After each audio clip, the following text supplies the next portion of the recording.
जरा सुनो, एक बात का ख्याल रखना होगा हमें। क्या बात है जी, आप अचानक परेशान क्यों हो गए? कल जब लड़के वाले आएं तो जीनत को अंदर ही रखना। दोनों बहनें साथ खड़ी होती हैं तो आयशा का रूप भी दब जाता है। जी, आप ठीक ही कह रहे हैं। समाज की सोच तो आप जानते ही हैं। मैं उसे अंदर ही रखूंगी। सुबह का वक्त था। सकीना अपने घर के सहन में झाड़ू लगा रही होती है तो अचानक वहाँ से सकीना खाला गुजरती हैं और सकीना खाला उसको कहती हैं, धूप में काम मत किया करो, पहले ही तुम्हारा रंग इतना पक्का है और तुम काली हो जाओगी। ये सुनकर जीनत बहुत ज़्यादा उदास हो जाती है। वो कहती है, कोई बात नहीं सकीना आंटी, मैं बिल्कुल ठीक हूँ। उतनी देर में आयशा खूबसूरत चेहरे के साथ आती है और सकीना खाला उसे कहती हैं कि तुम तो हूर हो, बल्कि परियों से भी ज़्यादा खूबसूरत हो। आयशा सकीना खाला से कहती है कि हमारी जीनत भी कुछ कम नहीं है, वो भी बहुत प्यारी है। जीनत का बाप बाज़ार से लौटता है और उसके हाथ में मिठाई का डब्बा होता है। शबाना, ये लो मिठाई खाओ, हमारी बेटी आयशा का फिर से एक शहर से रिश्ता आया है, बहुत अमीर लोग हैं। ये सुनकर शबाना बहुत खुश हो जाती है और अल्लाह का शुक्र अदा करती है और अलमारी में से जाकर आयशा के लिए खूबसूरत सा जोड़ा निकालती है और कहती है कि आयशा तो सबसे प्यारी लगेगी। दूसरी तरफ जीनत अपने बाप की बातें सुन रही होती है। वो चाय बनाकर लेकर जाती है और उनको चाय देती है।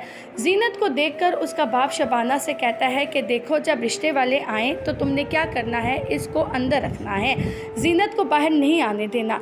जब जीनत होती है तो आयशा का भी जो रंग है वो मध्यम हो जाता है। जीनत की माँ उदास हो जाती है। आयशा और ज़ैनब गांव में पानी भरने के लिए जाते हैं तो उनको देखकर औरतें बहुत खुश हो रही होती हैं। वो आयशा को देखकर कहती है कि तुम तो बहुत सुंदर हो और जीनत को देख के कहती है कि ये तो बहुत ही काली है। जब वो दोनों आगे जाती हैं तो और भी लोग उनको देख रहे होते हैं और कहते हैं कि राशिद की बड़ी बेटी तो बहुत खूबसूरत है और छोटी बेटी उतनी ही काली है, पता नहीं इसका रिश्ता होगा भी या नहीं। ये सुनकर जीनत बहुत उदास हो जाती है और आयशा के पीछे पीछे घर तक चली जाती है। जब वो घर पहुंचती है तो शबाना घर में तैयारी कर रही होती है मेहमानों के आने की। इतनी देर में मेहमान पहुँच जाते हैं। देखिए राशिद भाई, हमारे यहाँ किसी चीज़ की कमी नहीं है। हमें तो बस संस्कारी और खूबसूरत लड़की चाहिए। हमारे खानदान में रूप रंग का बहुत मोल है। आप बिल्कुल फिक्र ना करें भाई साहब, मेरी बेटी को देखते ही आपकी आंखें खुली रह जाए। बेटी आयशा को बाहर लेकर आओ। आयशा बेटी, चलो बाहर आओ, मेहमान तुम्हारा ही इंतजार कर रहे हैं। आयशा मिठाई लेकर बाहर आती है मेहमानों के सामने। जब लड़के की माँ आयशा को देखती है तो बहुत ही हैरान रह जाती है और कहती है, आयशा तो वाकई में बहुत ही खूबसूरत है। वो आयशा को देखकर बहुत खुश हो जाती है और जब लड़का भी आयशा को देखता है तो वो भी आयशा की तारीफ़ करने लगता है। आयशा बहुत खुश होती है कि शुक्र है कि मेरी तो शादी हो रही है। दोनों एक दूसरे को देखते हैं और इस तरह रजामंदी हो जाती है। शबाना जीनत से कहती है कि जल्दी से पानी लेकर मेहमानों के पास जाओ, वो कब से इंतज़ार कर रहे हैं। जीनत पानी की ट्रे लेकर जब मेहमानों के सामने जाती है तो लड़के की माँ और बाप जो है वो हैरान रह जाता है और कहते हैं कि ये कौन है, ये आपकी कोई काम वाली है? तो राशिद कहता है कि ये काम वाली नहीं है, ये मेरी छोटी बेटी है। ये सुनकर लड़के की माँ बहुत ही हैरान हो जाती है और राशिद से कहती है कि आपकी एक बेटी इतनी प्यारी है और दूसरी बेटी उतनी ही काली है। फिर लड़के की माँ कहती है कि खैर, हमें छोटी बेटी से क्या लेना देना, हमें तो ये लड़की पसंद है जो इतनी खूबसूरत है। जीनत का दिल फिर से टूट जाता है।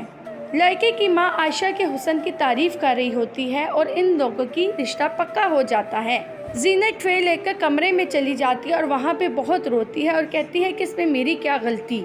आयशा के ससुराल वाले शादी की डेट पक्की कर चले जाते हैं। शादी का दिन आ जाता है, सब बहुत खुश होते हैं और जीनत उसी तरह कामों में लगी होती है, बर्तन धोती है, घर के सारे काम करती है और लोगों के आगे खाना दे रही होती है।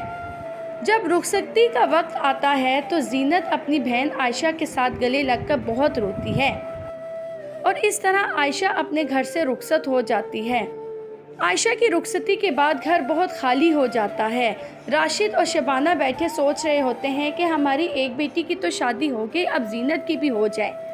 इतनी देर में राशिद का दोस्त घर आता है और राशिद से कहता है कि देखो, तुम्हारी बड़ी बेटी तो खूबसूरत थी तो उसकी फ़ौरन शादी होगी, अब जो तुम्हारी छोटी बेटी है तुम आराम से नहीं बैठो, उसका भी रिश्ता ढूंढो और इसके लिए तुम्हें जहेज़ भी ज़्यादा देना पड़ेगा। राशिद जीनत के लिए बहुत सारे रिश्ते देख रहा होता है। बहुत से लोग घर आते हैं और खाना खा के चले जाते हैं और सिर्फ एक ही बात करते हैं कि जीनत का रंग काला है, ये तो ज़रा भी खूबसूरत नहीं है। लोग आते हैं और सिर्फ जीनत को देख कर चले जाते हैं। जीनत का दिल बहुत ही टूट जाता है कि आखिर मैं इतनी काली क्यों पैदा हुई हूँ। राशिद लोगों के आगे मिन्नतें करता है कि देखें मेरी बेटी जीनत का रिश्ता ले लें। इसी तरह अगली सुबह होती है और जीनत के लिए एक रिश्ता आता है। लड़के का बाप राशिद से कहता है कि देखें आपकी बेटी खूबसूरत तो बिल्कुल भी नहीं है। आप ऐसा करें कि जहेज़ में हमें 5 लाख रुपए और एक मोटर बाइक मेरे बेटे को दे दें। ये सुनकर राशिद बहुत हैरान हो जाता है और उन लोगों के आगे हाथ जोड़ता है और कहता है कि मेरे पास इतने पैसे नहीं हैं, आप प्लीज़ मेरी बेटी का रिश्ता कर दें। मैं यहाँ पे कैसे इतना जहेज़ जमा कर सकता हूँ, मैं तो गरीब बंदा हूँ। लेकिन लड़के वाले एक बात नहीं सुनते और उधर से उठ के चले जाते हैं। जीनत जब ये देखती है तो उसका दिल बिल्कुल ही टूट जाता है कि आखिर मेरी ऐसी क्या गलती है कि मेरा रिश्ता नहीं हो रहा। इस तरह दिन गुजरते जाते हैं और जीनत की उम्र गुजरती जाती है। 30 साल से ऊपर की जीनत हो जाती है और लोग राशिद को ताने मारते हैं कि इसकी बेटी तो बुढ़ी होती जा रही है। राशिद और शबाना बहुत ही परेशान होते हैं और कहते हैं कि आखिर हम ऐसा क्या करें कि जीनत का रिश्ता हो जाए। अगली सुबह राशिद का बड़ा भाई आता है शहर से। राशिद अपने भाई से मिलकर बहुत खुश होता है।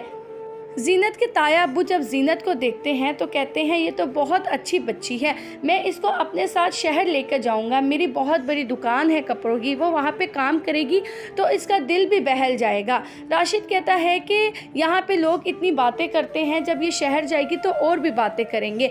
लेकिन जीनत के ताया अब्बू कहते हैं कि लोगों का काम ही बातें बनाना है, हमें बातों की फ़िक्र नहीं करनी, हमें जीनत का सोचना है। शबाना राशिद से कहती है कि हमारी बेटी शहर में कैसी रहेगी। राशिद कहता है कि तुम्हें फ़िक्र करने की ज़रूरत नहीं है, मेरा भाई उसका बहुत ख्याल रखेगा और अच्छा है वो शहर जाएगी तो कोई काम भी सीख लेगी और उसका दिल भी बहल जाएगा।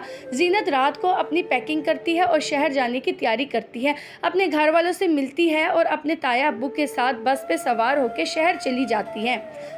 शहर जाकर वो देखती है कि शहर तो बहुत बड़ा है और बहुत ही खुश हो जाती है। और जब वो अपने ताया अब्बू की दुकान पे जाती है तो उनकी दुकान देखकर भी बहुत खुश हो जाती है।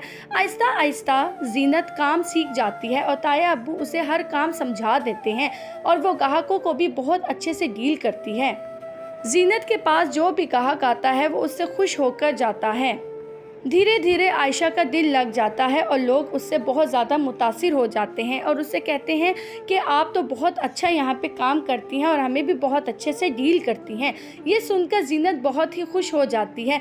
दिन गुजरते जाते हैं और वो अपना काम बहुत अच्छे से करती है। फिर अचानक ताया अब्बू के दोस्त दुकान में आते हैं और जीनत को देखते हैं और जीनत की खूबसूरती से बहुत मुतासिर हो जाते हैं। वो कहते हैं कि चेहरे की खूबसूरती से ज़्यादा दिल की खूबसूरती अच्छी होती है। उनका एक बेटा रेहान भी होता है जिसका वो रिश्ता ढूंढ रहे होते हैं। वो बहुत ही नमाजी और नेक दिल का मालिक होता है। जब वो जीनत को देखता है तो उसके दिल में अपने बेटे से शादी की ख्वाहिश पैदा हो जाती है। अगले ही दिन वो जीनत के ताया अब्बू के घर जाता है और रिश्ते की बात करता है, जिसे सुनकर ताया अब्बू बहुत ही खुश हो जाते हैं।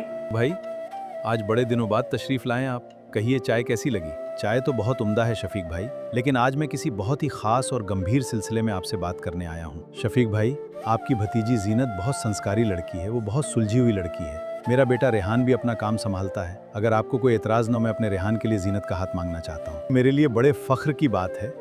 सुभान अल्लाह, इससे बेहतर रिश्ता मेरी बच्ची के लिए और क्या होगा। राशिद मेरे भाई, मुबारक हो। तुम और भाभी बस अगली बस पकड़ो और फौरन शहर आ जाओ। बहुत बड़ी खुशखबरी है। मेरा दिल बहुत घबरा रहा है, कहीं फिर से किसी ने रंग रूप को लेकर कोई बात तो नहीं। अल्लाह पर भरोसा रखो शबाना, भाईजान ने बुलाया है तो कुछ अच्छा ही होगा। अगले दिन ताया अब्बू के दोस्त आते हैं अपने बेटे और अपनी बेगम के साथ जीनत का रिश्ता लेने के लिए। तो राशिद उनके आगे हाथ जोड़कर कहता है कि मेरी बेटी काली है तो गांव में लोग उसको बहुत बुरा भला कहते हैं। राशिद उन्हें कहता है कि अब आप लोग रिश्ते से इनकार मत कीजिएगा। लेकिन ताया अब्बू के दोस्त कहते हैं कि हमें इसकी बज़ाहिर खूबसूरती से नहीं, दिल की खूबसूरती से मैं मुतासिर हुआ हूँ, इसलिए मैंने अपने बेटे का यहाँ पे रिश्ता करना है। ये सुनकर राशिद बहुत खुश हो जाता है। रेहान भी जब जीनत को देखता है तो बहुत खुश होता है। जीनत के दिल में रेहान के लिए बहुत मोहब्बत पैदा हो जाती है। शबाना को भी बहुत तसल्ली हो जाती है कि शुक्र है मेरी बेटी का रिश्ता हो गया। रेहान दिल ही दिल में खुश हो रहा होता है, उसको दिल में ही जीनत से मोहब्बत हो जाती है। जीनत उन्हें चाय देती है और मिठाई देती है। शबाना और राशिद अल्लाह ताला का बहुत ही शुक्र अदा करते हैं कि शुक्र है हमारी बेटी जीनत का भी घर बस रहा है। शबाना की आंखों में आंसू जारी होते हैं। शबाना राशिद से कहती है मैं जितना भी अल्लाह का शुक्र अदा करूँ कम है। इसी तरह निकाह का दिन आ जाता है और सादगी से इन दोनों का निकाह हो जाता है। जीनत बहुत ही खूबसूरत लग रही होती है और दिल ही दिल में बहुत खुश होती है और अल्लाह ताला का शुक्र अदा करती है कि मुझे रेहान जैसा साथी मिला। शादी के बाद जीनत अपने शौहर के साथ गांव जाती है, जहां पे लोग देखकर बहुत हैरान हो जाते हैं।